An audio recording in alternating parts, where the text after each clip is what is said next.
Hey, everybody, welcome to the Grow Yourself podcast. I'm your host, Kevin McNulty, and this is your personal development school of growth, where each week my guests and I will bring and break down big ideas and practices that will help you learn, grow, and succeed in life. Thanks for checking us out. Now let the growth begin. Hey, everybody, welcome to another episode of Grow Yourself, your personal development school of growth, where we like to invite guests and experts and interesting people and and all of those things and all of those types of people that will help us learn and grow in life.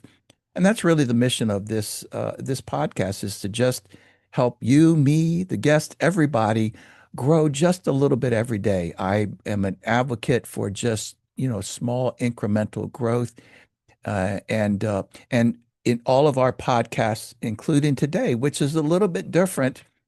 We'll be talking about some interesting ideas, but all for the purposes of hopefully helping you learn, grow, and change in your life. So, I've traveled a lot in my life. I was born into a military family, and I would say probably by the time I was 6 months old, I was on my way to Bad Tölz, Germany, which is nestled in the Bavarian Alps. Went there actually a couple of times when I was a kid, and I still and have been a few times actually since I was a kid. But I still can remember waking up on a Saturday morning. This was mostly the second time, because the second time I was a little bit older, 10, 11, sort of thing. And I would walk out the back door of our apartment. Really, it was just off of a military installation, and there sat the Bavarian Alps, and it, I think, had a big deal to do with my love for travel as I continued through life. And so, and probably since that time, I don't know, I've traveled to 49 states. Alaska's still to come. Uh, Probably close to 30 countries, and still going. My wife also has traveled a lot, and so we truly enjoy traveling. Um, it's really a passion, but here's the thing, travel's not just a passion. It's probably been one of my great teachers in life. It seems to me that every time, particularly if I go by myself, by the way, I go and I have a lot of time to think and revisit ideas. Sometimes I'm lonely and a little bluesy, but that also teaches me something. But certainly, when you travel, it strips you away, even if you enjoy travel, of all the comforts of home, of all the normal things. And so it starts to make you think just a little bit differently about life and those sorts of things. And, I'm also an advocate for traveling, particularly for young people, not just young people. I'm always advocating for everybody, travel, travel, travel. But I say certainly for young people, jump out there and see the world, and not just enjoy yourself and have adventure, but expand your perspective of life, of the world, and those sorts of things. So, for all of those reasons and more, I'm just terrifically excited about this conversation with someone who has truly traveled the world, and she's got an incredible story that goes behind it. Not just that she loves to travel, but I won't do a spoiler here, but just to say that it continues to be her teacher and has informed her about her present life and her past life and all of those things as she's traveled. And she's written several books to help us travel better and understand about travel. So my guest today is Jen Ruiz. She's a travel writer. She's a public speaker. She's done, five, 4 or 5 or something like this, TEDx speeches, if you will, engagements. And she's a digital entrepreneur and best known as the voice behind Jen on a Jet Plane. Jen is a former attorney, by the way, who challenged herself to take 12 trips in 12 months, working, while working full time. I would say a decision that ultimately, reshaped her life and career. She's author of multiple books. I counted, I believe, 7 or at least 6, and one more coming out here shortly, including her memoir, 12 Trips in 12 Months, that actually didn't turn out to be 12 trips in 12 months, but I'll tell you later what that is. And So she's as I said, a travel journalist, with bylines in outlets like um, National Geographic, Time, Business Insider, and others. And so, through her work, Jen really truly inspires people. She will inspire you today, especially women, to travel boldly, question, by the way, the default path that you're on and design a life that actually fits for you. So, if you would, please welcome to Grow Yourself, Jen Ruiz. Jen, thank you so much for being with us here on Grow Yourself. Thank you, Kevin. I appreciate that wonderful introduction. Well, it was pretty easy to do, and I had a lot to choose from, so I had to try to narrow it down to just a couple of things, but I hit some of the important spots. Listen, I'm truly looking forward to this because, as I said in my monologue, I love travel. My wife and I, we travel a lot now. We've traveled quite a bit even this year. And in fact, did a fantastic trip to Switzerland. We spent almost 3 weeks there, and in May, and just yeah. Okay, so let me get off me and get back to you. Jen, before we get started, tell the audience, I do this with all my guests, tell the audience about Jen, more, little Jen. Who was little Jen? Absolutely. Well, so I was born in Puerto Rico and I lived there for the first 6 years of my life, which was definitely, I think, the only way that I left with some semblance of a natural accent. I think it's really hard to learn a language. So I feel like I have that cheat code of having been born into a Spanish speaking island. So I was able to carry that with me when we left. And then I moved to Philadelphia, where I lived for a few years while I was there. I think early on I saw my love of both media and government law, things of the sort. I was president of my elementary school. I won as a fourth grader, and I used gumballs in my campaign, which were like kind of an illicit thing on campus. Okay. Uh, but it won over the crowd. And then also at that same time at that school, we had a micro society. So we took on different jobs, and I was actually a broadcaster for our student television network. And so media, government, all of those same interests, I think, are evident when you're a child, what you're drawn to, Mm, that later, hopefully, you're able to kind of pursue and honor that in life. And so I ended up spending a lot of time in Philadelphia. I moved away for college, where I went to FIU in Miami.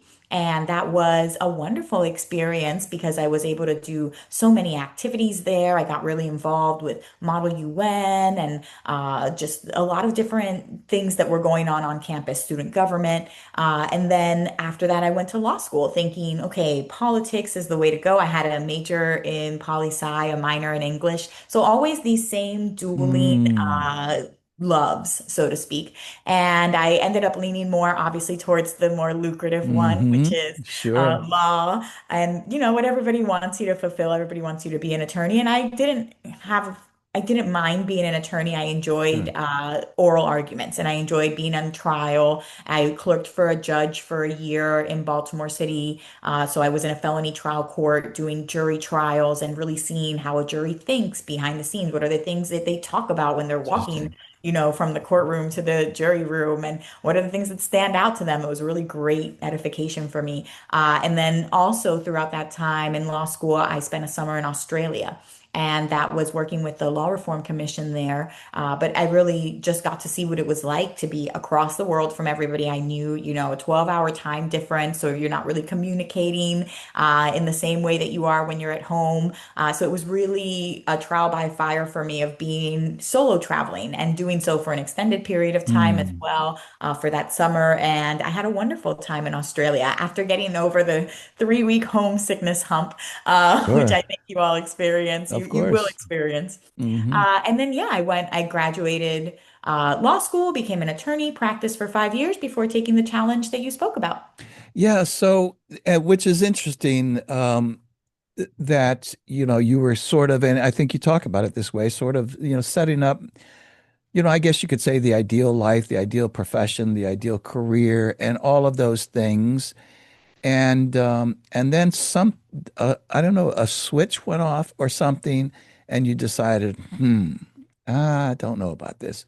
Tell us about that switch, if you will.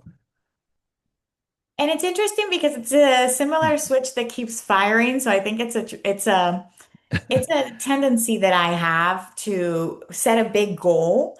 And then once you reach the big goal, you're like, okay, now what?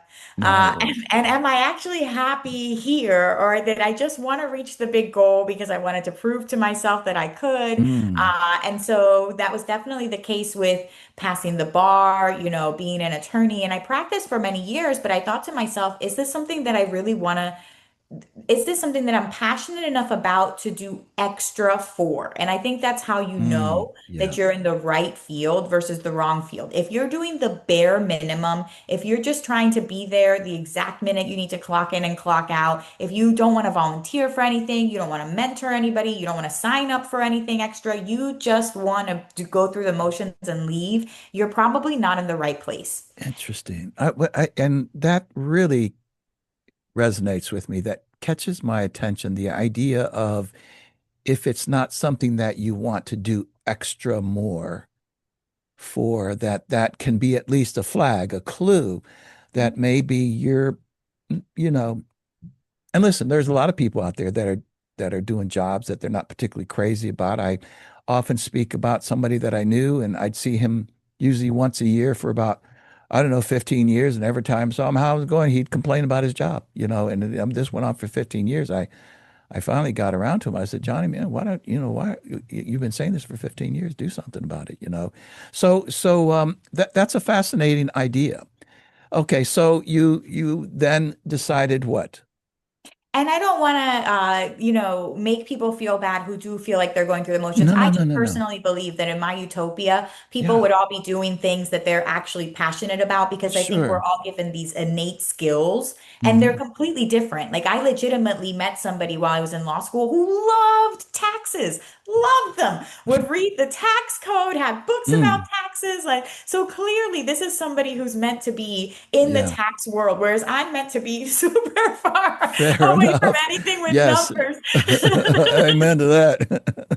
And so, like writing is more my thing versus the Yeah, math yeah. mindset. And so I really think we all have these skills, and that if we followed what we were inclined to do or did more naturally or got into flow states of doing, that we would all be happier generally. But I also don't fault people for doing things that, pay the bills, that give them security, that give them stability, especially Right. if they look at the job just as this is the job, I compartmentalize it, and I have other parts of my life. That's But I right. do find that when somebody is passionate about something, like a lot of these side hustles, like things that people do on their 5 to 9, right? What is it? Are you writing Yeah. a book? Are you starting a YouTube channel? Are you deciding that you want to plant a garden? Are you, training your dog? I have a new puppy and I love going to training classes with him Mm. because I think that that shows you more of like what you want to do more for is something that you care about. So you go out of your way to inconvenience yourself and to do these things to learn more because you really do care about it. And I just think the world would be better if we all did things that we cared about. I Yeah, think I love the way that you said that, and you're right. This is not a matter of, I mean, many of us are in jobs that we're just maybe not crazy about, and it's a spectrum. So some hate their job, and some absolutely are just riveted and love their job, and then there's the continuum or the spectrum in between. The idea, though, that you're presenting is that, if you're in a job and you have no interest in doing anything else, just pay attention to that. It might be a flag that depending on your circumstance, that you may want to look elsewhere, or as you just stated, set up a scenario that you are still participating in something in life that really brings you fulfillment, meaning, purpose, whatever it is that you want to say.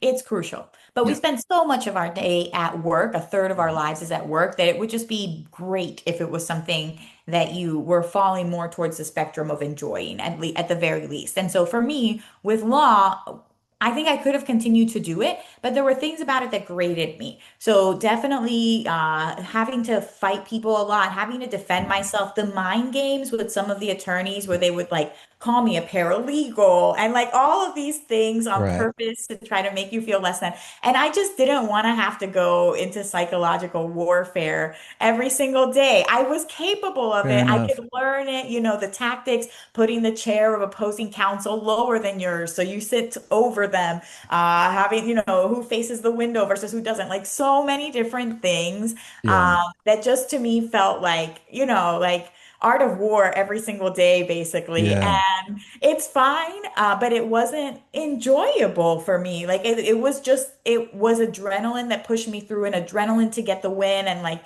adrenaline to push for the TKO in court. But now Mm. I'm able to use those same skills of oral advocacy, written storytelling, the ability to connect with people in the same way I did with my clients. I'm able to use that now in a much more positive way that just day to day doesn't drain me in the same way. Mm. And that's by advocating for them and platforming them and giving them visibility and able to share their life stories, their life's work, their destinations with other Love people it. that wouldn't know about it. And that to me it has just been a pivot that I really appreciate. Love it. So then you decided on to do this 12 trips in 12 months, which actually didn't turn out to be 12 trips in 12 months, did it? It didn't. No, did almost double, 20 trips to 41 cities across 11 countries. Wow. And so just tell us about that experience and sort of what you were learning about yourself and about the world of travel and these sorts of things. Just give us a glimpse inside of those early days of travel. Sure. I think that was when I was really just learning about it all, right? What are the travel credit cards that are available? How am I Mm. financing travel? How can I make this work? What are the different flights? What is or isn't worth a connection? What are the good airlines? What are the things I need to bring with me to make a flight tolerable? So many things I learned by Yeah. mistake, not making reservations to this day. I know it makes me sound like a square, but it's something I really emphasize because I've gotten somewhere and I've seen a 3 hour line to get in or tickets that are sold out or a place that's closed because of winter hours. And so for me, it's really critical that if I'm going somewhere, I've planned ahead to make sure that I can actually enjoy the things I want to see while I'm there. And so especially if you have a limited time, especially if you have a limited budget, you don't really want to waste that. And so I learned all of that myself, and I really became this planner. And the planning is what Mm. helped. I think there's a lot of studies that show that having a trip plan can give you more joy than actually going on the trip itself. Just with the anticipation, with looking forward to it, with researching where you're going to go, with looking at pictures of your hotel, with getting Right. excited about the meals you're going to eat. And so you can actually expand the joy that you get from a trip out several months beforehand by anticipating that booking. And for me, that was secret weapon that I had to anticipate going into 30 versus mourning the loss of my 20s. Very, very interesting. And so amongst these 20 that you traveled to early on, was there one that just really got your attention that really just resonated and why, if that's the case? So many. Each trip was really special and unique. But some experiences that stood out, I definitely knew that my big goal for the year was to see lavender season in the south of France, Oh right? my. Because I love the smell of lavender because it looks so scenic in the photographs. It just seems like this idyllic place that I wanted to experience. And I knew that that was going to be maybe one of the tougher trips to get because it was during peak season. And a lot of my hacks were to travel off season, things like that. And this was also during the holiday week of 4th of July, because I was able Mm. to get 6 days off just by taking 2 days of PTO. And so that's how I was able to do a road trip around the south of France and not just the lavender fields, but being able to go to the real life places that Van Gogh painted. I'm a big art Right. fan. And so it was just a fun scavenger hunt for myself to Wow. find the paintings, say like, does this exist? Um, Look to see where it is and then go and try to find the place and compare it to the painting, see what's changed between then and now. I really enjoyed that. I really geeked out over that. And then I also went to Castellon and I went to the Gorge du Verdon that has it's called the Grand Canyon of Europe essentially. And it's just this Oh. beautiful turquoise, blue-green water. And I was able to it just kind of enjoy the lake at the end of the gorge. And it was just the most pristine, perfect day. So that definitely stands out for me. Wow. So let me ask two questions before we skip too far past this part right here. Um, how did you process this idea that you're about to launch into something really different? I mean, and where I'm trying to get to, Jen, is helping, let's say, maybe people that might be in your same scenario, and maybe travel's not the thing, but it could be. But, how can you think of how you step through this process of then saying, okay, I'm going to do this? Because I mean, that's, 12 countries in 12 months that's a pretty serious step. But Yes, how, and I'm, it I'm didn't just, I'm need. trying to help people, particularly young people who've not traveled or something to think, how do they think through it? Yes, so didn't need to be a different country, right? That's why I purposely Okay. use trips as a label because I don't want people to feel intimidated to think that You're they have right. to leave the country. You're right. It did say 12 trips, didn't it? Yes. Okay. Which means that but that's the intentional Right. word choice on my end because again, I 100%. don't want people to feel like, oh, I can't afford to leave the country. That's not something. So you can have your travel experience even within your own state, right? Here in Florida, I went swimming with manatees in Crystal River, the only place in the Mm, US where you can swim with manatees in the wild.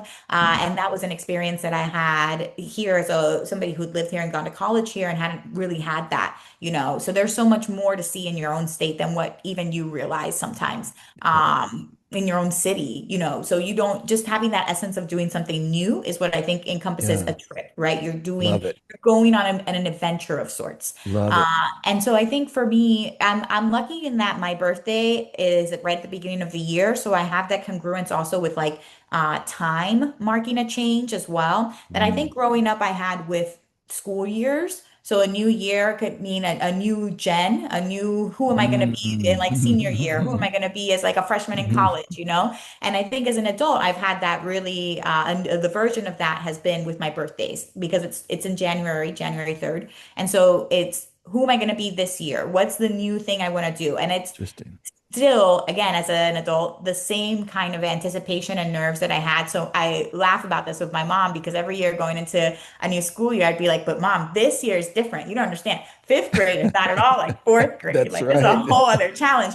And I Love still it. do the same thing as an adult. I'm like, but mom, you don't understand. This is a traditionally published book deal. This is a different As thing. by the way, do this, and I know others who it may not, you know, it's kind of like, okay, what do I want 2026 to represent? What's sort of the, like for me, 2026 is going to be a big music year for me. It doesn't Excellent. mean I'm shutting everything else down, but in any event. So tell us how should one think through this?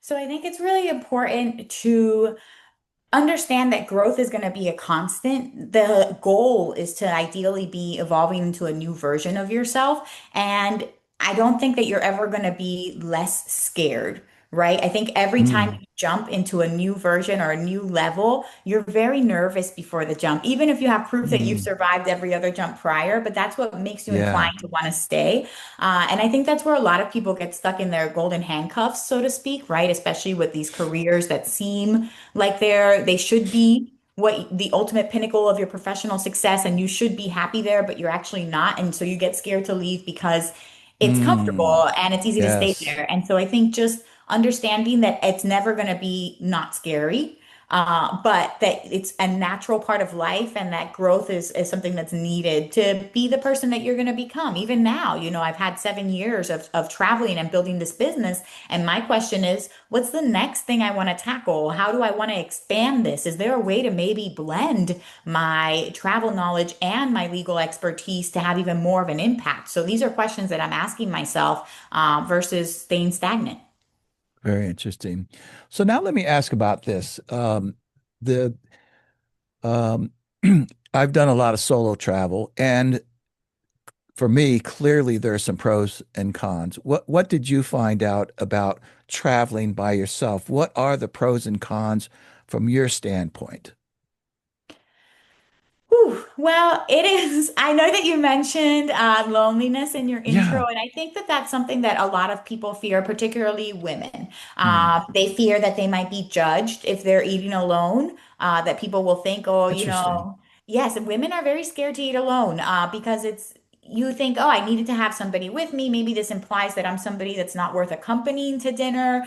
Maybe Mm. people are judging me or are thinking, why am I alone? So they just feel very nervous about it.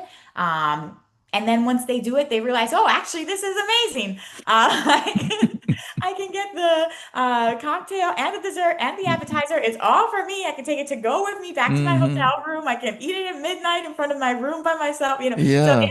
I My think once boyfriend, husband, they never really spoke that much to me at dinner anyway. So,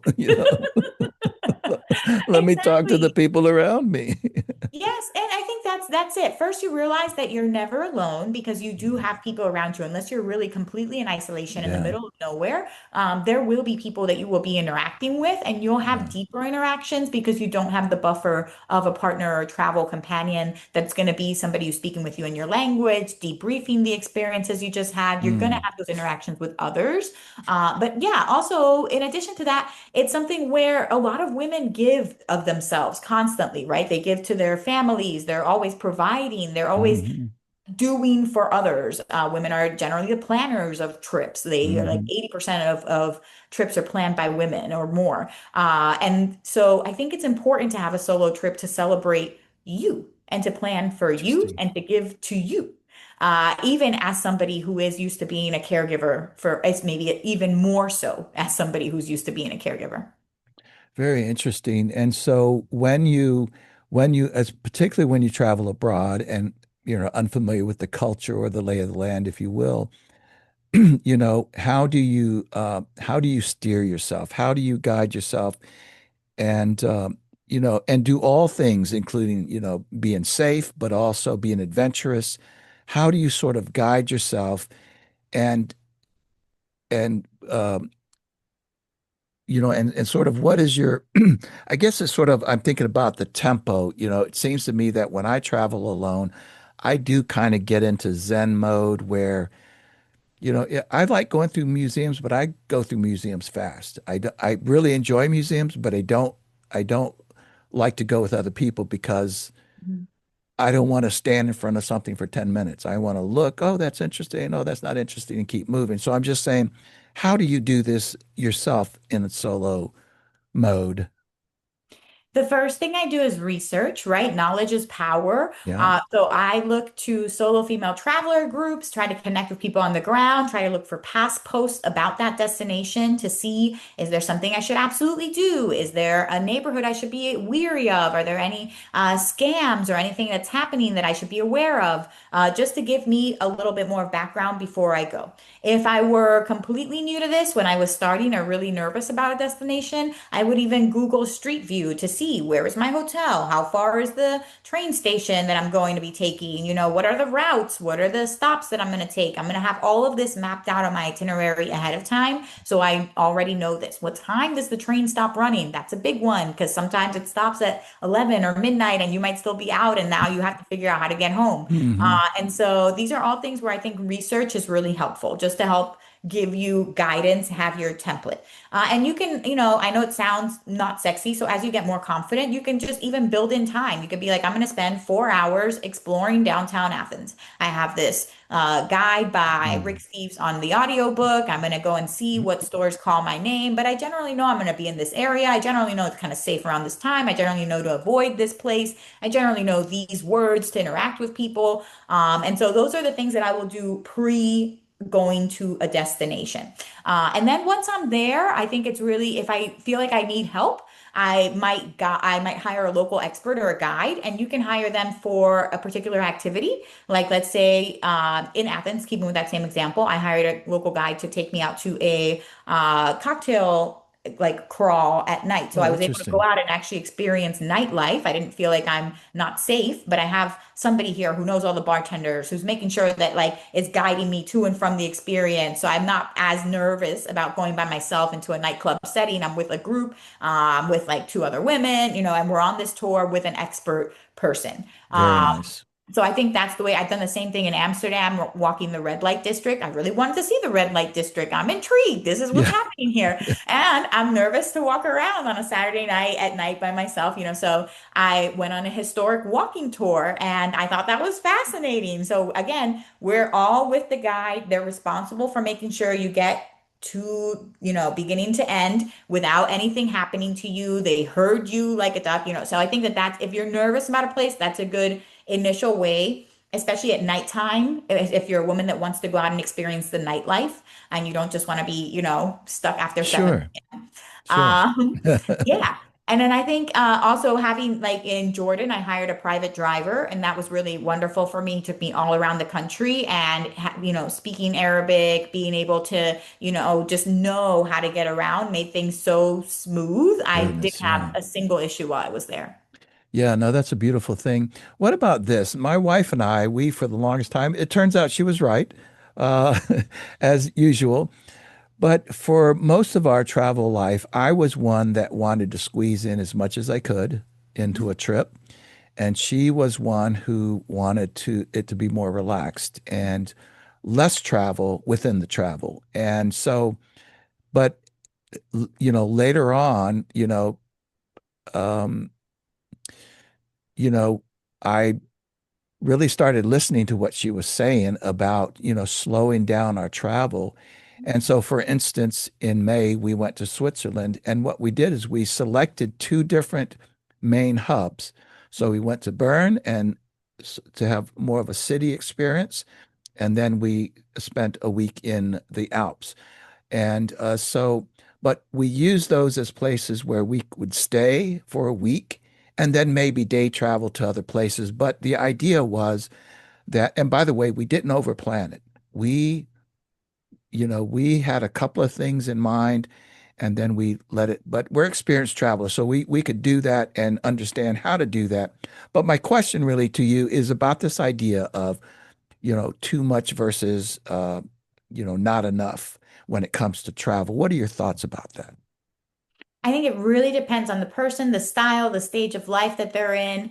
And so maybe somebody who is really busy and only has a long weekend, and that's the only vacation time they're going to get to take, like wants to make the most out of those 3 days. And so they want a jam-packed itinerary. But at the same time, there's nothing wrong. Like I know somebody who maybe is too busy and they just want to relax on vacation. That's why sleep Hmm. tourism has become so much more popular, right? Wellness tourism in general. People just want to go places to rest because they're tired. So it really depends Yeah. on the person, what they're feeling. Also, at the same time, I've taken a lot of cruises, and I've done cruises with older populations as well. That they generally like education and they like to be back at a certain time, have dinner at a set time. Like they Mm. like the routine of it. And so I think that it really depends on the style of the traveler. And I know I've been also in the middle of the mountains with people who want to be completely disconnected. Like there's no routine whatsoever. Let's see what Yeah. happens. The only thing on the schedule is hiking 14 miles today. And so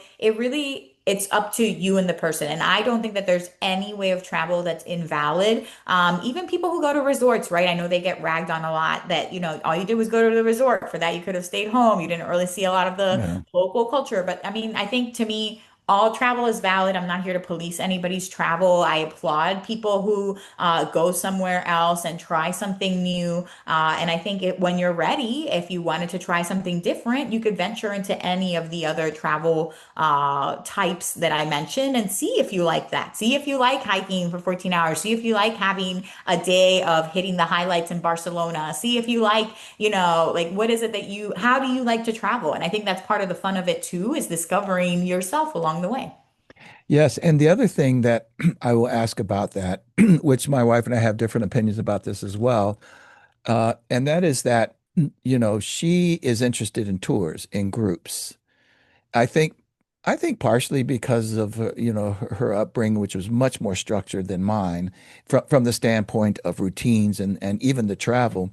Whereas I just want to be adventurous. One of my funnest things is to go to a country and slip into a neighborhood somewhere and just walk the streets and say hi to people and talk to people which, you know, depending on where you go, is not always a good thing to do. But this idea of like I encourage my daughters and other young people, go to Europe, get your train pass and just travel by way of train, get your backpack and that sort of a thing. I mean, what are your thoughts about the, and again, yes, certainly it depends on the person, but uh, just tell us your thoughts about that. I think it really depends on how comfortable you are. And so, an example, I'm very comfortable traveling throughout Central America. I speak Spanish. Mm, But when I was going to see the monarch migration in Mexico, I just started thinking, it's my birthday. I don't necessarily want to deal with any hassle if I'm driving in Michoacan. I don't want to necessarily have to just be on edge or have to worry about driving a new place in a rental car, which is always mm, really stressful. yeah, And so I thought instead, let me get a guide that's going to take me for the day and it's going to drive me. It's going to be maybe four yeah, other people there. And so I think that's a good medium very space as nice. well, where you don't have to be on a full, 7 day guided tour with a tour company on a tour bus going with that same group of people everywhere. But you can decide. I look at it like a build your own adventure. So what's the level that you want? Do you want a guide just for that activity of the food tour or the pub crawl? Or do you want a guide for the full day Mm, to take you to a day trip, like to see the monarch migration in Mexico because you don't want to necessarily drive there? It's 4 hours, whatever the case may be. Or do you want to go with a tour group on like even a mini weekend thing in Egypt? You can go with a tour group to Siwa from Cairo, where they have mhm, the desert with a beautiful oasis mm, and the beautiful pools there. And you can do that on a weekend trip while you're doing your own independent trip throughout Egypt. So you can decide what's the level of guidance and the level of interaction that you want to have with others. And when you do those local trips too, where you're just traveling with a shuttle bus of like four or so others and a local guide, you're going to be meeting and talking to a lot of local people because they're taking you to destinations and places you may not have known or been aware of. That's how I ended up making bread with locals in Jordan. oh, yeah. Uh, so you never know. And I think you can absolutely still have that level of immersion and that experience that you're looking for if you tailor it to you and if you do connect with people on the ground that are well versed and able to tell you what the best way to get that Yeah. is. Okay, so I'm going to put you on the spot a little bit here and help the person. Let's just say it's mm, well, let's just go with a single woman. She just graduated from college, maybe a year or two, and is working and really is thinking about doing some travel. They've never really traveled much, maybe a little bit within the United States, but they're thinking, I really, really want to do some traveling. Um, but they want to be a little bit adventurous. They really just want to do something cool. How would you help me think through this? How would you help this person? How would you coach this person?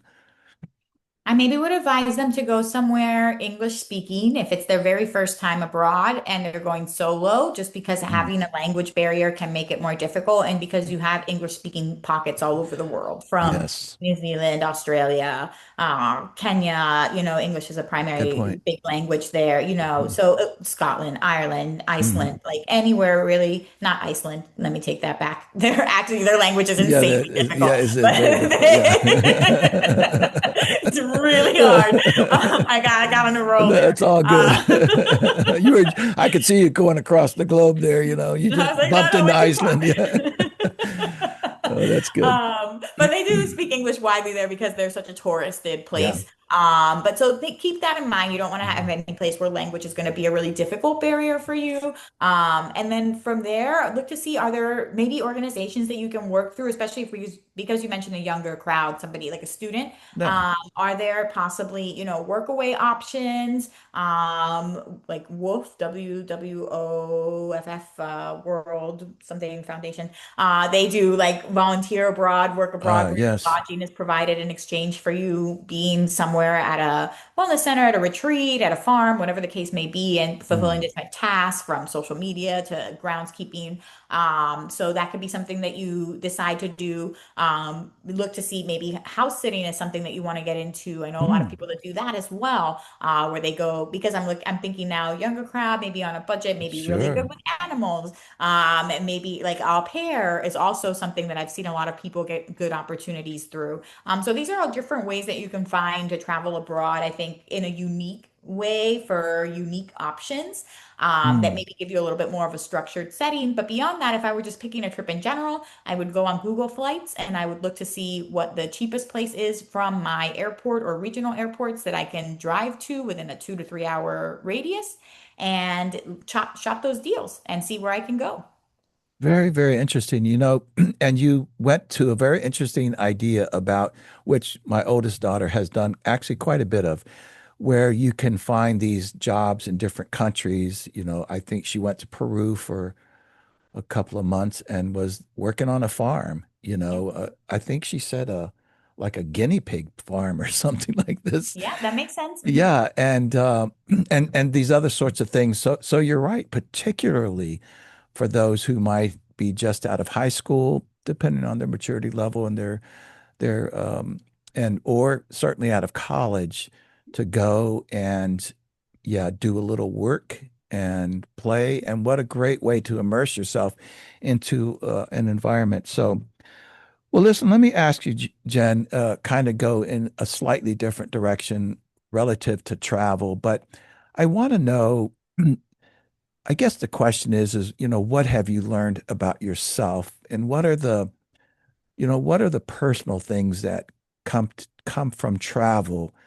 Um, you know, so I just want to go a little bit deeper about the personal growth that can come out of travel and the things that you learn about yourself, about the world, about others, and so forth. Well, I think it's a great topic Mm, and a big one. And for me, I think one of the first things that I noticed was that travel is a hack to presence. And so it's such a hard mm. thing to actually be present in today's world. That's why we have so many people who are depressed or anxious, right? Depression's living in the past and anxiety's living in the future. I lean very heavy towards anxiety, where I don't care at all about the past, past is in the past, but the future is still within my making. And Fair so I worry enough. about it all the time. And so travel for me was a way of getting out of my head, right? Getting out of all the thoughts in my head and just being present. And no amount of meditation, no amount of reading The Power of Now by Eckhart Tolle, like that was not working. Yeah, But travel was that instant hook that actually did do this interesting. for me. Because your body, when you land somewhere new, is flooded with new smells, with new sounds, with new sights. Everything is Mm, new. And so every sense in your body is processing. And you don't also have the energy to be panicked about what's going to happen next week and, all these things, right? Because you're just in the moment. You're actually in the now. So it to me is my favorite hack to presence. When you are dropped somewhere new, you are alive. You're in your body. You are buzzing. You are processing. You are there fully, 100%. And that is such a rare thing in our routines where yeah, we put ourselves on autopilot.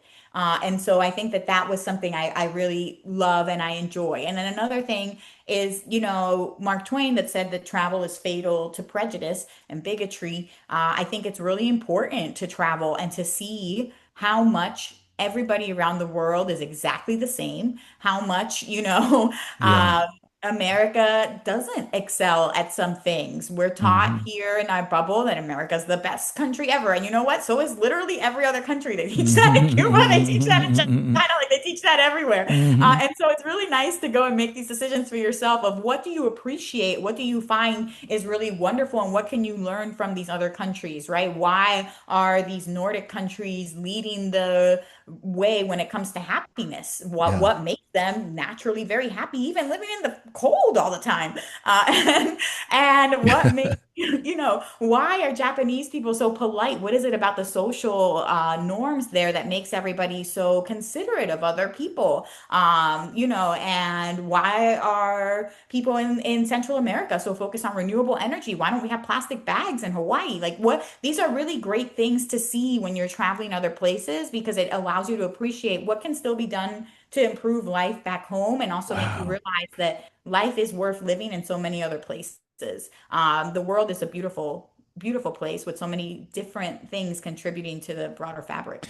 You're so right about that. You're so right and so on point about this. And it was part of my next question, and that is that people do. And I think more for Americans, not because we're Americans, but because we live in such a vast country that, all we experience is this vast country. And then we think about overseas, and many people fear what's happening overseas. Or, listen, we spent 3 years in Israel, and it was right after the first Gulf War. We were at the U.S. Embassy there.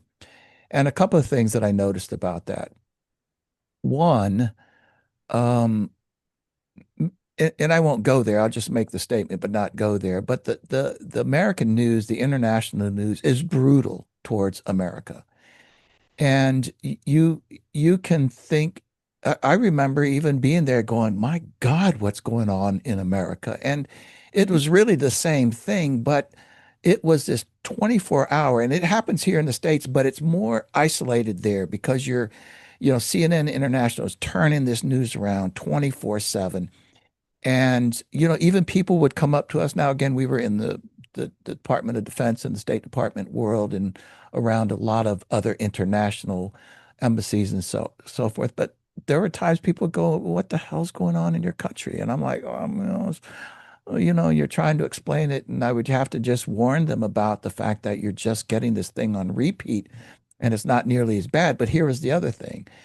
Even though it was after the first Gulf War, within a year, I mean, things had settled down so much in Israel. And we were like begging people to come visit us. And people were like, no way. And I'm like, listen, I would, and I mean this, I would turn, we didn't have children at the time. I'd turn my 10-year-old daughter out on the streets at 12 o'clock at night and not even think about it. It was that safe. But they just, there was so much fear that they had. And so my broader point is that I want you to comment on is that, yeah, we can get in our own head that the world is a very dangerous place and that the people in this country are weird and they got these weird things. And we all have great things and weird things. So speak about that a little bit, mostly about the fear. Yes, and I think it's doubly so as a woman because you hear that these places Good are point. unsafe for women. You Hmm. get Yeah. fearful that if you go alone, you'll be vulnerable to Hmm. assault or, Yeah. just horrible things. And so I think that again, I don't think the fear is ever going to go away. I think that you temper it with things like Yeah. research And maybe that it shouldn't. Yeah. yeah, and that's why I think you arm yourself with as much as you can in your arsenal. But either way, you're going on a journey. You're going on an adventure. Like every other major character in any other story or fiction book, Mm. this is one of your own, right? And so they, before they go on a quest, I watched Percy Jackson yesterday. Before they go on a quest, they have their tools that they're given, and then Hmm. they go on their quest. And then so this is you. You fill your arsenal with as many tools as you can. Your preparation, the stuff that you're bringing with you, the people that you're, connecting with on the ground, the tours that you have booked, and then you're aware that you cannot predict what's going to happen when you get there. That anywhere that you go, it's going to have something different and that you're going to see something different. And that's the whole point of traveling. It's not going to be what it is at That's home. right. And so that's okay. Once you get over the initial fear of going, usually once you land, you start to get the adrenaline, again, the excitement of actually being Mhm. somewhere new, and it completely drowns out the nerves of maybe I shouldn't go. But I am a seasoned traveler, and still to this day, I get nervous before I go somewhere new to a new country. I'm taking a big trip somewhere and I'm like, oh my goodness, why do I do this to myself? Again, anxiety is something I'm prone to. Fair enough. But once I get there, I'm just like, this is awesome. My life is awesome. I can't believe I didn't come here sooner. And so it will get there, but it's just really getting over that hesitation around the new, the unknown, the uncertain, That's right. and having to have yourself as the only one to navigate that. And that's what makes solo travel so empowering, Yeah. is that when you come back after something like that, like you feel unbeatable. You're like, I did go and I figured it out. And nothing went perfect, but actually I survived and I had these amazing memories. And now I have this new, like really amazing life experience to look back on, in my life compilation when I'm older. And I'm happy I went and I'm gonna go Wow. again. That is such a great thought that you just presented there. I also want to, though, mention again what you said about traveling to different countries.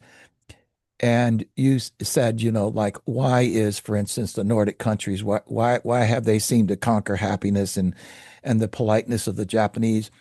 When you were saying that, I was thinking, what a great thing for a person to do.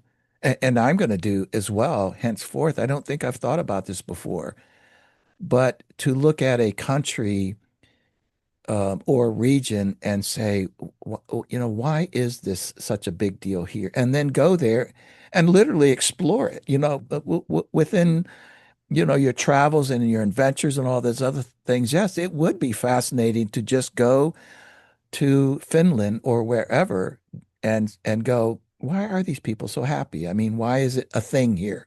You see, I think that's a great, great idea for everybody to consider. Jen, do you have a great story, a great travel story that you'd love to tell? Do you have one that just, you know, jumps out at you, whether it was, adventurous, crazy, unexpected? So many I countless imagine. stories. But I think right now, maybe crazy unexpected, as we mentioned it. I went to Panama on assignment for Lonely Planet, working for their guidebook, and I was able to go up Volcan Baru, which is the highest point in Panama and the only place in the world where you can see the sunrise on the Pacific and set on the Atlantic. It's like backwards the way it happens from one spot. Obviously, you have to stay the whole Interesting. night, the whole day if you're going to do that. But Right. I stayed, I just was there for the sunrise, and it was a wonderful trip, but unexpected in that this is going to be maybe scary for some people. I actually, in catching my drone, sliced my finger. Oh, And so I had, yes, and so it was like kind of a scary experience. We were like, oh no, the worst has happened. What do I do now? And so everybody, all that I was with the tour guide came to my aid. They had a first aid kit. Everybody was sitting there. So I have a picture of me on top of a volcano with like a bandaged finger and five men concerned if I'm okay or not.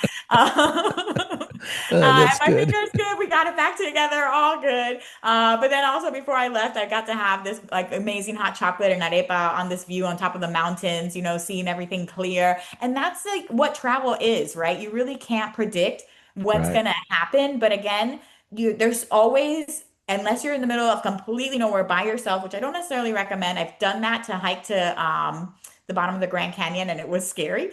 Yeah, I can imagine. Yeah. But so I think you're always going to find that people come to your aid, that people are, happy to be there and happy to Yeah. be helping you. So I think it's that unexpected connection that you find with people. And I was really just I'm proud of that picture too. I feel like it was that grit of like, think the worst happened, I survived, I got over it, and now it's like a battle scar that I can use to Yeah, tell that's stories on right. podcasts. That's right. That's right. Listen, I'm sure you get this question a million, every time you're on a podcast or probably anytime you speak to somebody, but, do you have a most favorite place, country?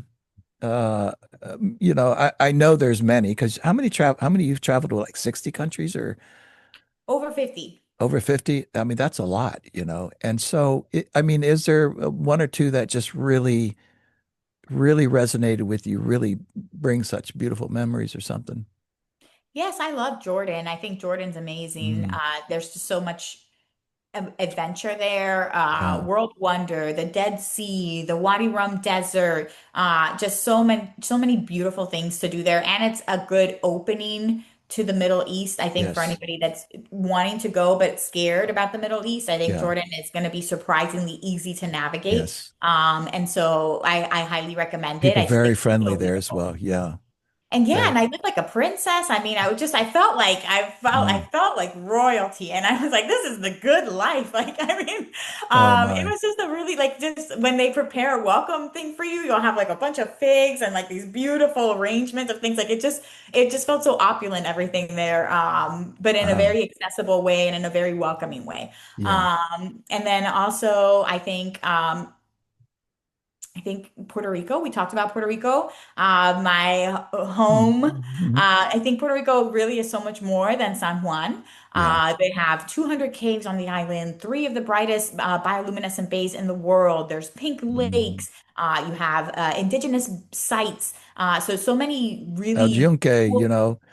Yes, the lungs an of the actual. island, the Yeah. only tropical, because there are other rainforests, but the only tropical rainforest in the U.S. National Forest That's right. System. And so, yeah, and really just a beautiful place. And so I really Yes. enjoy, I think that there's so many. I could go on and on about every place, but I think, yeah, definitely I'm partial to Puerto Rico just because I feel so many people don't get to see it. And it's such an easy trip to take from the US, especially from the East Coast. You're talking, a 3 hour flight nonstop, usually from any Yes, other city. And you can do it on a long weekend, and you're still technically in the US, but you'll feel like you've traveled like pretty far. that's Um, true. yeah. Yes, my friends Teresa and Brendan are in Puerto Rico right now, so I'm going to wave at them. They're there right now enjoying themselves. Well, that's fantastic. Listen, Jen, tell us a little bit about your books. I know you have a new one coming out, so maybe you can start with that one, but then just share a little bit about your books so that people, because we're going to encourage them to go get your books, but just tell us a little bit about them. The newest one that's coming out is called All You Need Is Flights. And it is the sequel to 12 Trips in 12 Months, which was my first travel memoir. So 12 Trips in 12 Mm. Months was about the travel challenge the year before my 30th birthday. All You Need Is Flights starts with my 35th birthday. And now, what do you do when things fall apart again? And how do you rediscover yourself through solo travel? Had a big move, a breakup, and a lot of ways that a health scare. So a lot of ways that solo travel helped me navigate that, which I think are challenges that people realize when you get out of your 20s and suddenly life starts lifing and isn't as charmed as you think it is. So travel can still very much be a solution for that, or a way to get back to yourself, find clarity, find purpose. And that was really the point of my first book as well, 12 Trips in 12 Months, first travel memoir. I have five instructional books aside from those, three in my Travel More series, The Affordable Flight Guide, the Solo Female Travel Book, and You Need a Vacation, How to Travel with a Full-Time Job, hopefully teaching you all the strategies I shared as to how I was able to take that challenge. And then I have two books to help people work remotely, make money from their travels. One is 25 Ways to Work from Home, and the second is From Blog to Business. So you get an idea of how I've done what I've done. And so those are all of my books. You are right, sixth published, seventh coming out. You were on the money with that. Wow. So All You Need Is Flights will come out June 2026. Wow. And that's quite a thing, the whole idea of sort of these side hustles that I've read some things that you have mentioned, but I think I also heard you talk about them. Um, these different ways that you can make money in traveling, all the way from affiliate links to writing to, just all sorts of things. Yes. Yes, absolutely. Even just with writing alone, within writing, you have paid newsletters, you have blogs, you have freelance travel writing, you have guidebook writing, you have book publishing, you have copywriting, you have B2B writing. So you have absolutely so many different ways. And now more than ever, we're seeing that shift away from the traditional 9 to 5 model as jobs go remote, as industries shift, as AI is introduced. We're just seeing a big change. And so I think ultimately, I think it's counterintuitive, but I think you have more job security when you have more income streams, because if any one of them dries up, you're still okay That's right. versus, counting on this company to be around forever, keep you around forever, which is never guaranteed, especially nowadays. No, that's exactly right. And again, it's important to note that this sort of lifestyle is not for everybody. We already know that, Yeah. but to understand that it exists and Absolutely. that you may try it or give it a shot, see what happens. If it doesn't, you go back to something more traditional, whatever the case might be. And frankly, this is what I believe travel. I certainly believe the internet and social media and all of those things has opened up to many of us, and that is that the different ways of doing things. I have to say that when I travel, I'd say, you know, maybe particularly when I travel through Europe, but when I travel, I always, especially if I'm by myself, not really, but my wife, she gets so annoyed at me because I have all these new ideas for our house, oh man, look at that. That's cool. We could set up our garden just like that. But that has been sort of a trend for me throughout my life that I would go to different countries and I think, why didn't I think of that? Or why don't we have that going on in the United States or something like this? You can really, your mind just opens up to all the possibilities. Yes. Absolutely. Absolutely. I completely agree. Some places have their washer dryers in the bathroom as like the one place that gets wet, others in the kitchen. And I've always been like, where should it be? I've always questioned that it has its own laundry room, but is there more?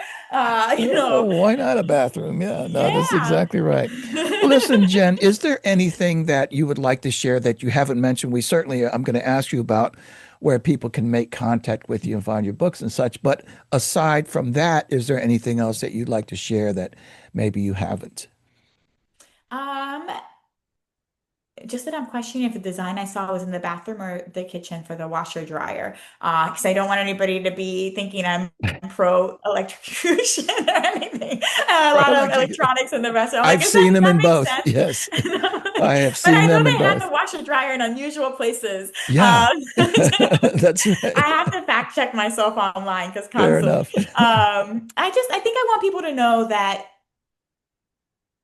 first, a trip doesn't have to be far. Yeah. That you can have the same sense, like because I think sometimes I talk about places and it gets intimidating, especially for people who haven't gone outside the country before. They're like, "Oh my God, Jordan, Japan, like that sounds so Yeah. far beyond my realm." So I think if you start just with a day trip in your own city, what is this one, site that you wanted to visit, this museum that you wanted to go to, this new restaurant you wanted to try, Mm. and go alone and make it a date with yourself and get Hmm. excited about it. And you'll see that there wasn't anything to be scared about. You were Right. able to dine by yourself, and actually, you had a wonderful time trying all the things and taking all your leftovers. Like, it's actually something you come to enjoy. So I think baby step it.